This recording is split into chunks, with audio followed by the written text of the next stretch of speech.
কত বারাত? এই জন্য বলি রে বাবা, মাওলানা মুফতি আল্লামা ফাহামা পিসাব দেখলে পাগল হইবেন না।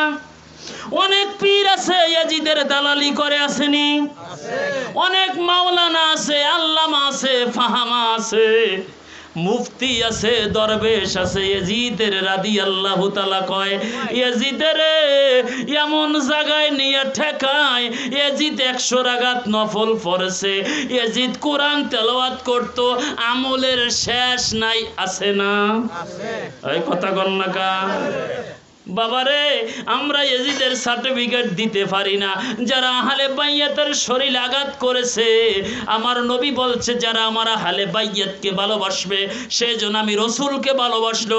আল্লাহ বলে যে ব্যক্তি আমার রসুলকে ভালোবাসবে আমি আল্লাহ খুশি হইয়া তারে জান্নাত দিয়া দিব।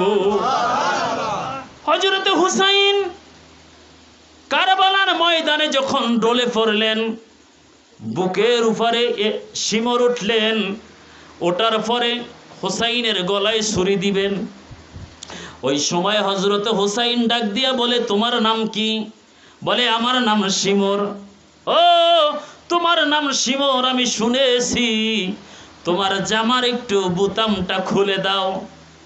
জামার বোতামটা খুললো।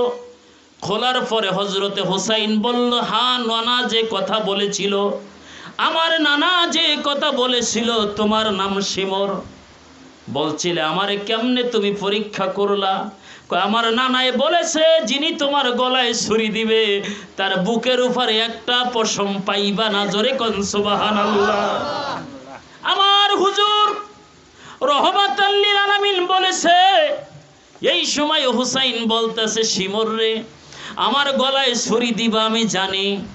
আমার নানা আরো অনেক আগে আমাকে বলে দিছেন, আজকে জুমার দিন।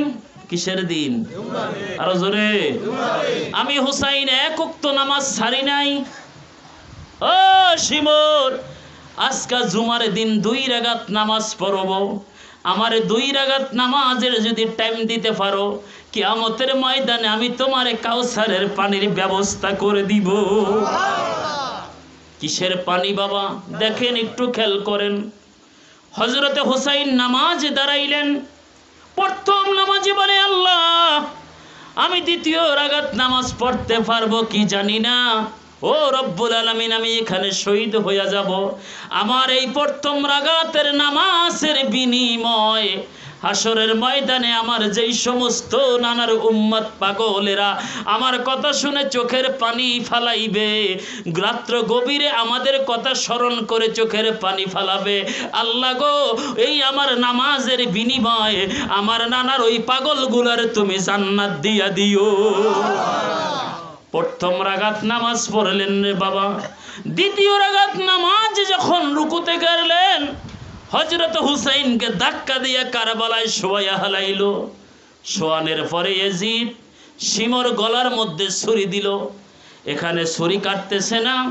এই সময় হুসাইন বলতেছে, তোমরা আমার এখানে জবাই দিও না। কেন? এই জায়গার ভিতরে আমার নানায় ফু দিয়া চুমা দিয়া এই জায়গাটারে পাথর বানাইয়া দিছে।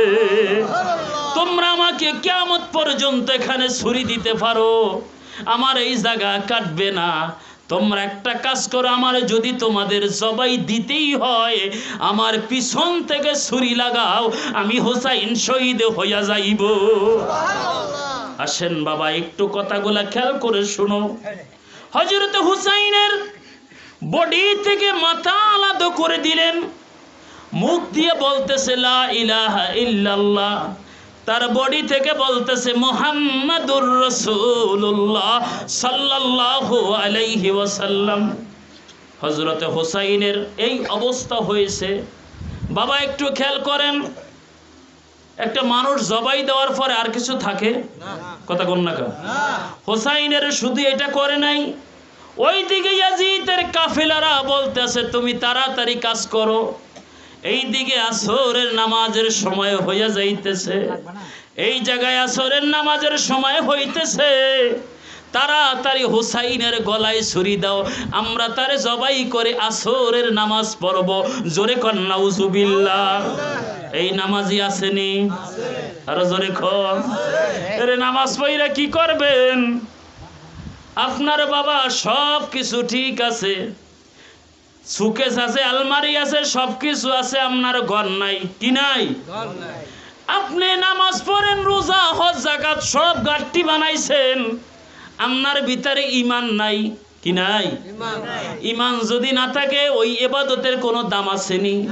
হযরত হুসাইনকে শহীদ করলো, শুধু শহীদই করে নাই রে বাবা, তার চোখ উঠাইলেন, চোখের ভিতরে তীর বললেন, কান কাটলেন, এই কল্লার ভিতরে তারা বললাম ঢুকাইয়া দিলেন, বললাম